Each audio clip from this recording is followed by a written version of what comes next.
자, 이카보그 16장 이별하는 버트. 지난 시간에 그 비미씨 부인이 비미씨가 죽은 걸 알고 혼절했지? 버트 손잡고. 혼절? 혼절, 너 물어봤잖아. 혼절. 기절하는 거. 자, 스피드로스는 궁전 근처에서 소란이 일자 무슨 일인가 싶어 목을 길게 뺐다. 땅바닥에 웬 여인이 쓰러져 있고 놀라거나 안타까워하는 탄성이 들려왔다. 그 순간 그는 아직 이 사건을 확실하게 매듭짓지 못했으며 결국 그 한쪽 끝자락에 발이 걸려 넘어질지도 모른다는 생각이 들었다. 미처 매듭짓지 못한 그 끝자락은 바로 죽은 자의 아내였다. 인파 속에서 비미씨 부인의 얼굴을 부채질해주는 사람들 옆을 지나가면서 스피드로스는 그토록 고대하던 목욕을 좀 더 미뤄야 되겠다고 생각하며 다시 교활한 머리를 굴리기 시작했다. 왕의 원정대가 무사히 궁전으로 들어가고 하인들이 서둘러 프레드를 말에서 내려주는 모습을 본 다음 스피드로스는 로치 대당을 불러내 속삭였다. 그 부인 말이야. 비미씨 부인. 왜 그 여인에게 남편이 죽었다는 소식을 전하지 않았지? 미처 생각하지 못했습니다. 로치가 솔직하게 대꾸했다. 그는 집으로 오는 내내 보석 박힌 칼을 어떻게 할지 궁리하느라 바빴다. 어떻게 하면 가장 좋은 값에 팔 수 있을까? 아무도 알아보지 못하게 분해해서 팔아야 할까? 스피드로스가 다시 으르렁거렸다. 빌어먹을 로치. 내가 할 일을 일일이 다 찾아서 알려줘야 하나? 어서 가서 그 더러운 망토를 벗겨내고 비미씨의 시체를 코르노코피아의 국기로 덮어서 블루팔로에 눕혀놔.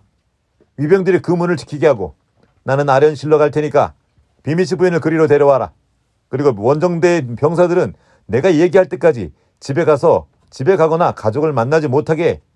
우리 모두가 입을 맞춰야 한다. 자, 어서 멍청이 있지 말고 서두르란 말이야. 비미씨의 아내가 일을 다 망칠 수도 있다고.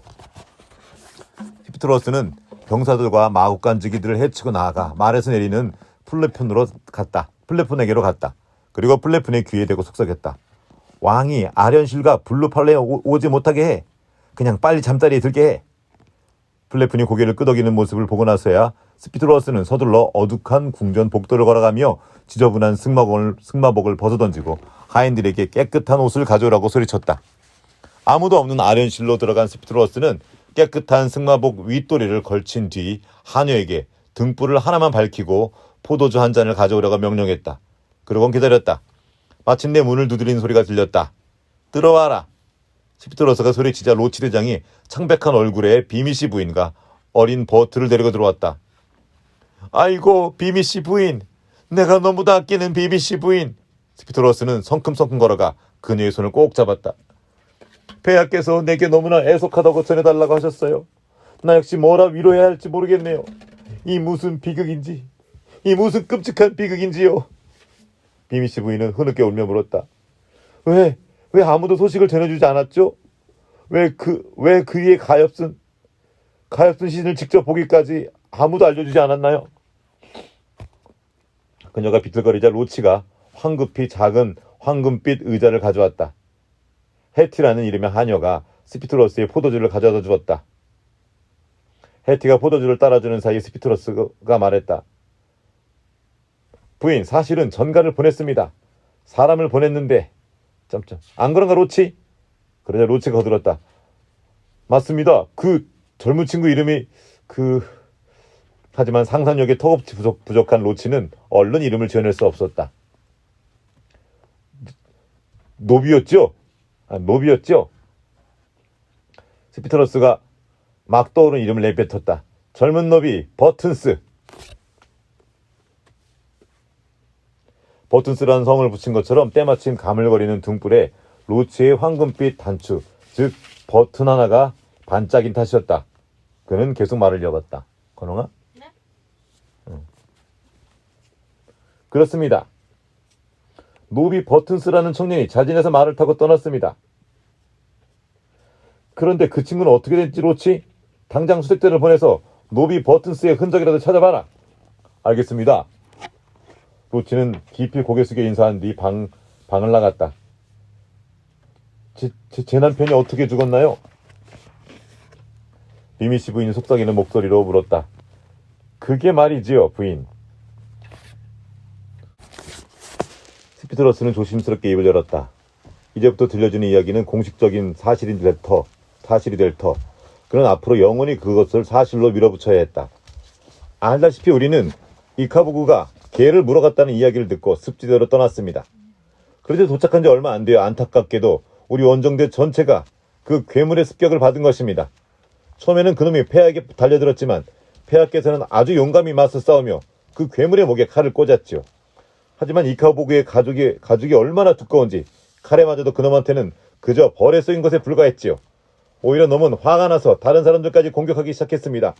그리고 비미시 대장은 누구보다도 용맹스럽게 싸우며 버텼습니다. 하지만 안타깝게도 결국 폐하를 위해 목숨을 내놓고 말았습니다.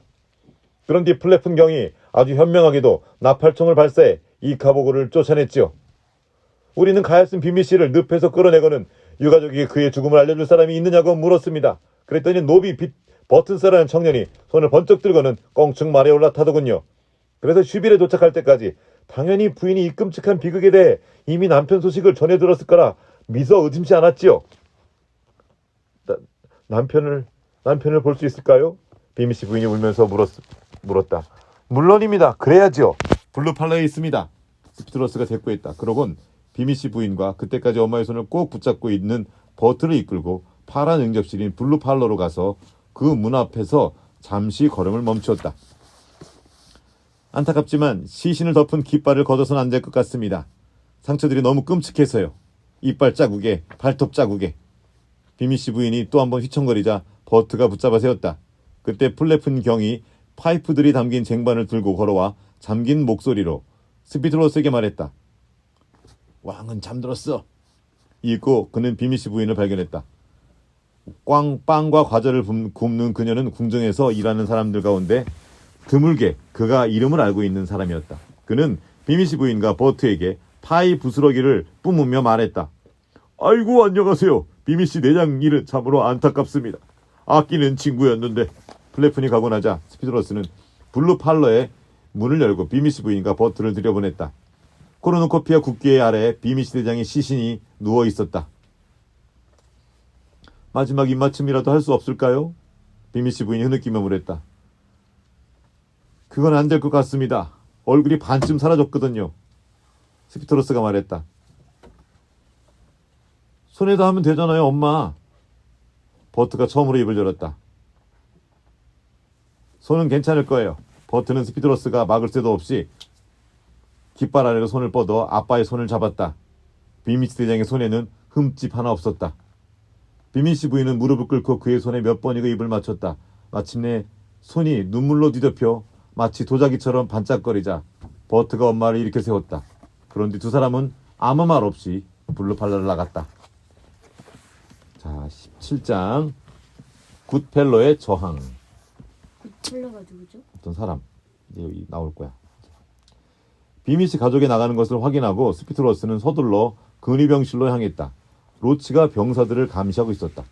근위병실의 벽에는 칼들과 함께 프레드 왕의 초상화가 걸려 있어 왕의 눈이 이곳 쪽에서 일어난 일을 모조리 지켜보는 것 같았다.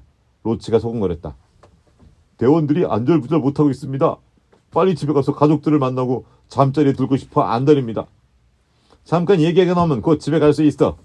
스피드러스는 긴 여행에 지치고 더러워진 병사들을 마주하며 물었다. 습지대에 일어난 일에 대해 궁금한 점이 있나? 그의 물음에 병사들은 서로를 보았다. 몇몇은 벽에 기대어서 소총을 닦고 있는 로치를 흘깃거리며 눈치를 살폈다. 그때 굿펠로 부관과 다른 병사 2명이 손을 들었다. 이 좋은 부관. 로치는 아주 못된 부관이었고 굿펠로 부관은 좋은 부관이었어. 그렇군요. 비미씨 대장님의 시신을 우리가 보기도 전에 쏴버린 이유가 뭡니까?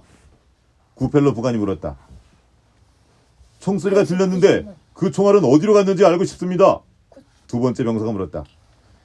그 괴물이 그렇게 컸다면서 어떻게 내부만 볼 수 있는 겁니까? 세 번째 병사가 묻자 모두가 고개를 끄덕이며 웅성웅성 맞장구를 쳤다.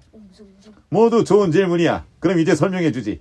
스피드러스는 부드럽게 대꾸하고는 비미씨 부인에게 들려준 습격 이야기를 다시 한번 되풀이했다.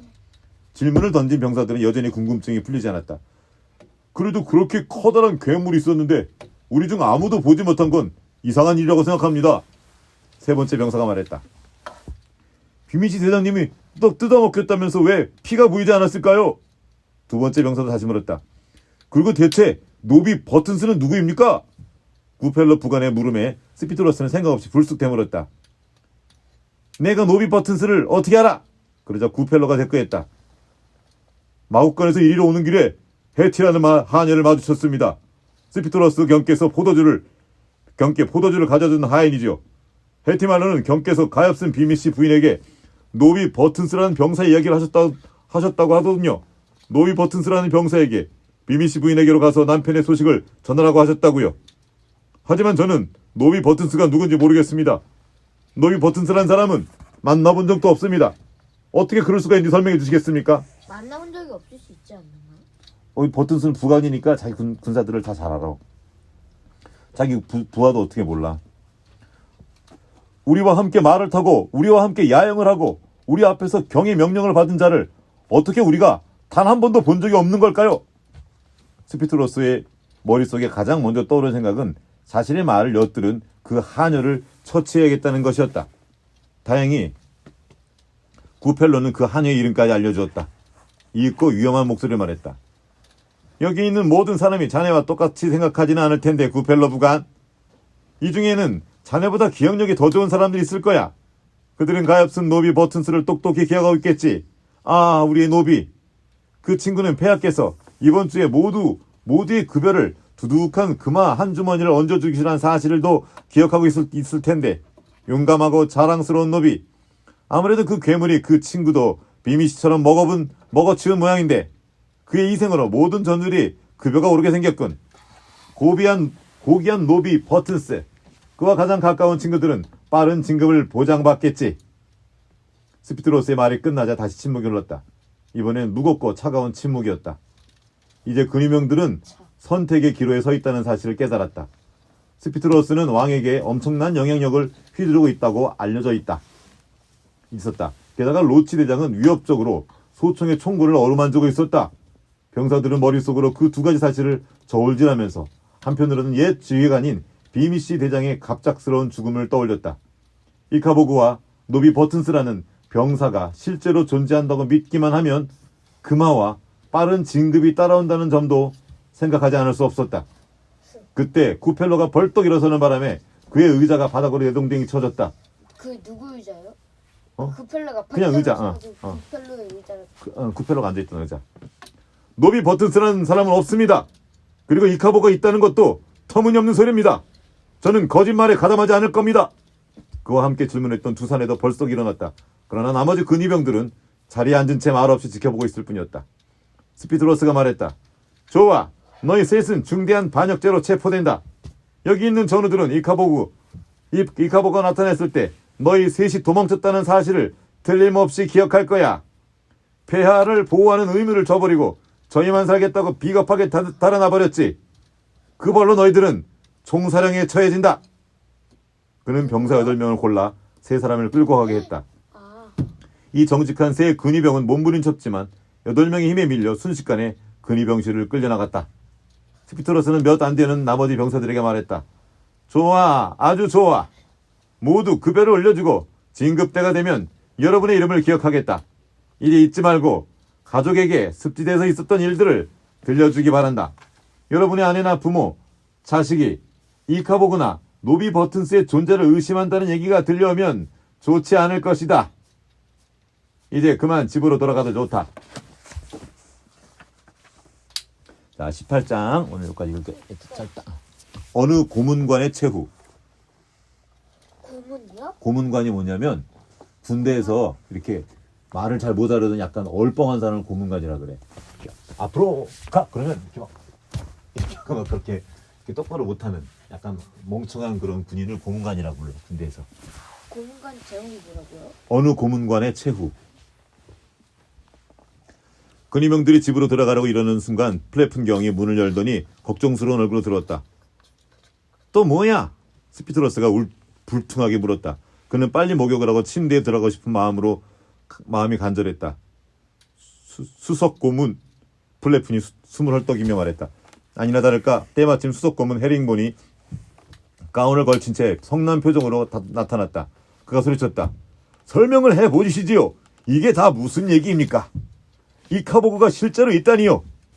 비미시 대장이 죽었다니요. 그리고 방금 근위병 3명이 사형 선고를 받고 끌려가는 광경을 봤습니다. 물론 저는 그들을 감옥으로 데려가 재판을 기다리게 하라고 지시했지요. 제가 설명하겠습니다. 수석 고문관님.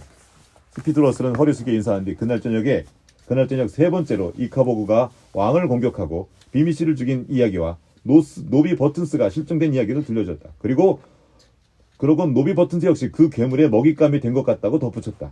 오래전부터 왕이 스피드로스와 플래툰에게 휘둘리는 것을 못마땅히 여긴 헤링본인 마치 토끼굴 앞에서 저녁거리를 기다리는 교활한 늙은 여우처럼 스피드로스가 거짓으로 버무린 이야기를 끝날 때까지 기다렸다. 스피드로스가 이야기를 마무리 짓자 그가 말했다. 흥미로운 이야기군요. 하지만 이제 이 문제에선 손을 떼셔도 됩니다. 스피드로스 경. 이 일은 이제 고문들이 맡을 겁니다. 고문들? 못하는 사람. 이건 또 딴 건가 본데. 고문들은 이렇게 어떤 것들을 도와주는, 조언을 해주는 사람들이야. 오, 그렇구나. 코르노코피아에는 이런 비상사태를 대처하는 법과 규약이 정해져 있습니다. 먼저 감옥에 있는 병사들에 대해선 정식으로 재판을 열어 그들의 이야기를 들어봐야 합니다. 그 다음엔 근위대 명단을 조사해서 노비 버튼스의 가족을 찾아 그의 죽음을 알려야겠지요.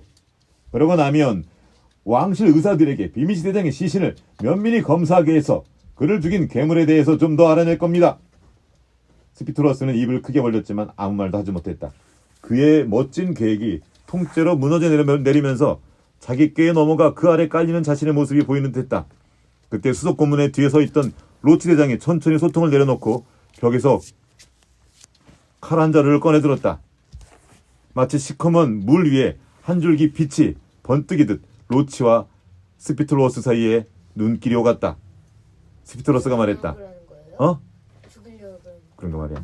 헤링본, 아무래도 이제 은퇴하실 때가 된 것 같군요. 새가 번쩍 빛을 발하더니 로치의 칼끝이 수석 고문의 배를 뚫고 나왔다. 병사들은 숨을 들이켰지만 수석 고문은 아무 말도 하지 않았다. 그는 그대로 무릎을 꿇고 앞으로 꼬꾸라져 숨을 거두었다. 수석 고문이요? 아니 로치요? 로치의 수석 고문이에요? 수석 고문 아까 그 헤링본. 그러니까 아까 그 제목에서 어느 고문관이 그 군대에 있는 그 고문관이 아니고 여기서 말하는 이 고문 그 알려주는 사람, 조언을 해주는 그런 사람을 말하는 것 같아. 스피드로스는 높은 사람이야, 되게 높은. 스피드로스는 이카보그의 존재를 믿겠다고 하는 병사들을 둘러보았다. 겁에 질린 얼굴들을 보자 흡족했다. 자신이 막강한 존재가 된 기분이었다. 누가요? 그 스피드로스. 수석 고문이 은퇴하시기 전에 내게 수석 고문의 자리를 물려주겠다고 한 얘기를 들었나? 그는 나지막히 물었다. 병사들은 모두 고개를 끄덕였다. 그들은 방금 전에 일어난 사실을 그저 손 놓고 보고만 있었다. 여기서 발을 빼기엔 이미 너무 늦었다. 이제 그들이 바라는 것은 이 방에서 살아나가 가족을 보호하는 것뿐이었다. 스피트로스가 말했다. 아주 좋아. 폐하께선 이카보그가 실제로 있다고 믿고 계시고 나도 그분과 같은 생각이야. 이제 내가 수석 고문이 되었으니 왕국을 지키는 계획은 내가 세울 거야. 왕에게 충성하는 자들은 모두 이전과 크게 다르지 않는 삶을 살게 될 것이다. 왕에게 반대하는 자들은 겁쟁이와 반역자로 처벌을 받게 된다. 즉 감옥에 가거나 죽게 된다는 뜻이지. 자, 이제 여러분 가운데 한 사람이 로치 대장을 도와 우리 수석 고문님의 시신을 묻도록.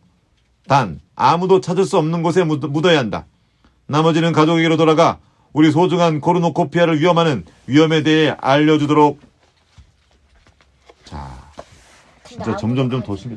근데 아무도 가지 않는 곳이 없지 않나? 그러니까 몰래 숨기라는 거지, 시신을. 아마 그럴 것 같아. 얘도 아무도 보지 않게? 아무도 찾을 수 없는 곳에 묻으라는 거야. 아무도 보지 않게 아무도 찾을 수 없는 곳? 아무도 찾을 수 없으니까 못 간다. 그래놓고 아마 또 그럴 것 같아. 이카보그가 물어갔다 그럴 것 같아. 이카보그가 거기까지 뭘? 그러니까 이제 얘가 만들어내면 되잖아. 지금 점점 화가 난다. 너무 많이 죽이는데. 자, 오늘은 여기까지. 사람이 많이 죽일수록 처신하기가 힘들어질 텐데. 그러게 말이야. 뭐 처신이 근데 뭐야? 죽은 사람들이 너무 처신이 뭐예요? 처신은 행동하는 거. 내가 어떤 행동을 하는 거. 대응을 하는 거가 뭐 그렇긴 하. 자, 내일 이 시간에 또 읽어주겠습니다.